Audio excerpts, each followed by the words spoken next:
ಆರಾಮ್ ಅರವಿಂದ್ ಸ್ವಾಮಿ ಟೈಟ್ಲೇ ತುಂಬ ಚೆನ್ನಾಗಿದೆ. ನಮ್ಗೆ ಅರವಿಂದ್ ಸ್ವಾಮಿ ಅನ್ನೋ ಹೆಸರು ಕೇಳಿದ ತಕ್ಷಣ ನಮಗೆ ರೋಜಾ ಸಿನಿಮಾ ನೆನಪಾಗುತ್ತೆ, ಅರವಿಂದ್ ಸ್ವಾಮಿ ಅವ್ರು ನೆನಪಾಗ್ತಾರೆ. ಅವರು ಇತ್ತೀಚೆಗೆ ಈಗ ಅವ್ರ ಸೆಕೆಂಡ್ ಇನ್ನಿಂಗ್ಸ್ ಇನ್ನೂ ದೊಡ್ಡ ಮಟ್ಟಕ್ಕೆ ಆಗ್ತಿದೆ. ಆ್ಯಸ್ ಅ ವಿಲನ್ ಆಗಿ ತುಂಬ ಚೆನ್ನಾಗಿ ಗುರುತಿಸ್ಕೊತಿದ್ದಾರೆ. ಆ ಅರವಿಂದ್ ಸ್ವಾಮಿಗೂ ಈ ಸಿನಿಮಾದ ಟೈಟ್ಲ್ಗೆ ಏನಾದ್ರು ಲಿಂಕ್ ಇದೆಯಾ? 100% ಏನು ಲಿಂಕ್ ಇಲ್ಲ. ಆ ಇದಕ್ಕೆ ನನಗೆ ಫಸ್ಟ್ ಟೈಟ್ಲ್ ಕೇಳಿದ ಕೂಡಲೇ ಮಜಾ ಅನಿಸ್ತು.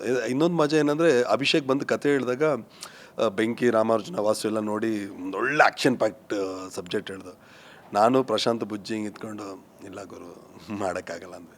ಇಲ್ಲ ಇನ್ನೊಂದಿದೆ ಹೇಳ್ತೀನಿ, ಇನ್ನೊಂದು ಹೇಳಿದೆ, ಅದು ಆ್ಯಕ್ಷನ್ ಇಲ್ಲ ಗುರು ಮಾಡಲ್ಲ, ಐ ವಾಂಟ್ ಸಮಥಿಂಗ್ ಯೂನಿಕ್ ಅಂದಾಗ, ನನಗೊಂದು ಸಬ್ಜೆಕ್ಟ್ ಮಾಡ್ಕೊಂಡಿದ್ದೀನಿ ಹೇಳ್ತೀನಿ, ಕೇಳ್ತೀವಿ ಗುರು, ಬಟ್ ನಿನಗೆ ಪ್ರೊಡ್ಯೂಸ್ ಮಾಡ್ತಾರೋ ಇಲ್ಲೋ ಗೊತ್ತಿಲ್ಲ, ನಮ್ಮವ್ರು ನನಗಂದರೆ ಮಾಡ್ತಾರೆ ಹೇಳು.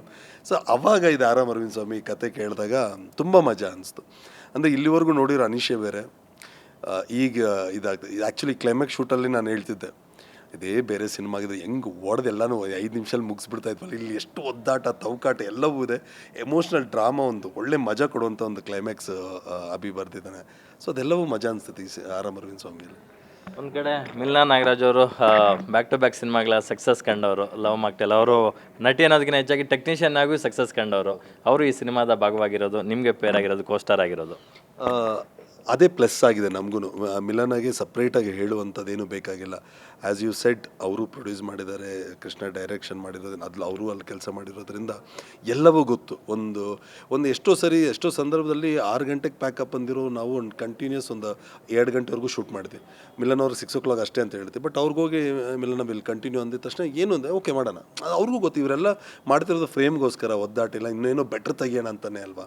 ಸೊ ಅದೆಲ್ಲವೂ ಇರ್ತಿತ್ತು. And very highly dedicated artist Milan ಅವರು. ಸೊ ಈಗ ಬರ್ಡೇ ವಿಶೇಷ ಒಂದು ಸಾಂಗ್ ರಿಲೀಸ್ ಆಗಿದೆ. ಅದರಲ್ಲಿ ತುಂಬ ಹುಕ್ ಸ್ಟೆಪ್ಸು ವೈರಲ್ ಆಗೋ ಚಾನ್ಸಸ್ ಜಾಸ್ತಿ ಇದೆ, ನಾನು ಸಾಂಗ್ ನೋಡಿದಾಗ ನನಗನ್ಸಿದ್ದು. ಜೊತೆಗೆ ಸಾಂಗು ಒಂದು ಡ್ಯಾನ್ಸ್ ಅಂದಾಗ ಎಲ್ಲೋ ಒಂದು ಕಡೆ ನಿಂತ್ಕೊಂಡು ಸ್ಟೆಪ್ ಹಾಕೋದು ಬೇರೆ, ಇದರಲ್ಲಿ ಆಲ್ಮೋಸ್ಟ್ ಆಲ್ ಮೂವ್ಮೆಂಟ್ ಸ್ಟೆಪ್ಸ್ ಜಾಸ್ತಿ ಇದೆ. ರನ್ನಿಂಗಲ್ಲಿ ಸ್ಟೆಪ್ಸ್ ಹಾಕುವಂಥದ್ದು ತುಂಬ ಇದೆ, ಮೂವ್ಮೆಂಟ್ ಸ್ಟೆಪ್ಸೇ ಜಾಸ್ತಿ ಇದೆ. ಸೊ ಕೊರಿಯೋಗ್ರಫಿ ಮಾಡಿದ್ದು ಯಾರು, ಮ್ಯೂಸಿಕ್ ಯಾರು, ಆ ಸಾಂಗ್ ಬಗ್ಗೆ ಪರ್ಟಿಕ್ಯುಲರ್ ಆಗಿ ಹೇಳೋದಾದರೆ? ಬಾಬಾ ಭಾಸ್ಕರ್ ಸರ್ ಕೊರಿಯೋಗ್ರಫಿ ಮಾಡಿದ್ರು. ಇದು ನಮ್ಮದು ಸೆಕೆಂಡ್ ಸಿನಿಮಾ ಕಾಂಬಿನೇಷನು. ವಾಸು ಅಲ್ಲಿ 2 ಸಾಂಗ್ ಮಾಡಿದ್ರು ಅವರು. ಸೊ ಇದು ಸಾಂಗ್ ಅಂತ ಬಂದಾಗ ಇದರಲ್ಲಿ ನಮಗೆ ಕ್ಯಾರೆಕ್ಟ್ರು ಹೇಳಬೇಕಿತ್ತು, ಡ್ಯಾನ್ಸು ಆಡಬೇಕು, ಎರಡೂ ಬ್ಲೆಂಡ್ ಆಗುವಂಥ ಒಂದು ಬೇಕಿತ್ತು. ಅಂದಾಗೆ ನಾನು ಬಾಬಾ ಭಾಸ್ಕರ್ ಕೊಟ್ಟರೆ ಚೆನ್ನಾಗಿರುತ್ತೆ ಅಂತ ಬಾಬಾ ಭಾಸ್ಕರ್ ಮಾಸ್ಟ್ರು ಕೊಟ್ರಿ. ತುಂಬ ಚೆನ್ನಾಗಿ ಕೊರಿಯೋ, ಅಂದರೆ ನೀವು ಸಾಂಗ್ ನೋಡಿದಾಗ ಬರೀ ಡ್ಯಾನ್ಸ್ ಇರಲ್ಲ, ಇವ್ನ ಕ್ಯಾರೆಕ್ಟ್ರು ಅರ್ಥ ಆಗ್ಬಿಡುತ್ತೆ, ಇವ್ನು ಎಂಥವನು ಅಂತ ಅರ್ಥ ಆಗ್ಬಿಡುತ್ತೆ, ಅದರಲ್ಲಿ ಇವ್ನ ಎಂಜಾಯ್ಮೆಂಟು ಇದೆ. ಸೊ ಎಲ್ಲವೂ ಬ್ಲೆಂಡ್ ಆಗುತ್ತೆ. ಸಾಂಗ್ ನೋಡ್ತಾ ನಾನು ಎಲ್ಲರೂ ಅಬ್ಸರ್ವ್ ಮಾಡೋದು, ಸಾಂಗ್ ನೋಡುವಾಗ ನಗ್ತಾರೆ, ಅದೊಂದು ಸ್ಮೈಲು ಇರುತ್ತೆ, ಏನು ಹಿಂಗೆ ಮಾಡ್ತಾ ಇದ್ದಾನೆ, ಅದು ಈ ಎಕ್ಸ್ಪ್ರೆಷನ್ ಇಟ್ಕೊಂಡು ಒಂದು ಸಾಂಗು ಇದೆ ಇದರಲ್ಲಿ. ಅದಕ್ಕೆ ಪ್ಲಸ್ ಆಗಿದ್ದು ಅರ್ಜುನ್ ಸರ್ ಅವರ ಮ್ಯೂಸಿಕ್ಕು ತುಂಬ ಚೆನ್ನಾಗಿ ಕೊಟ್ಟಿದ್ದಾರೆ. ಅಂದರೆ ನನಗೆ ಅಂತ ಒಂದು ಸಪ್ರೇಟ್ ಒಂದಷ್ಟು ದಿನ ಡೇಟ್ಸ್ ಕೊಟ್ಟು ಎಲ್ಲ ಸಾಂಗ್ಸು ಕಂಪೋಸ್ ಮಾಡಿ ಸ್ಯಾಟಿಸ್ಫೈ ಆಗೋವರೆಗೂ ಲೈಕ್ ಕೇಳ್ತಿದ್ದೆ, ಅನೀಶ್ ನಿಂಗೆ ಓಕೆನಾ, ಸ್ಯಾಟಿಸ್ಫೈಯಾ, ಇನ್ನೊಂದು ಮಾಡೋಣ, ಈ ಥರ ನನಗೆ ಕೇಳಿ ಅಂದರೆ ನಮ್ಗೆ ಏನು ಬೇಕೋ ಅದನ್ನು ನಾವು 100% ಕೊಟ್ಟರು ಅರ್ಜುನ್ ಸರ್.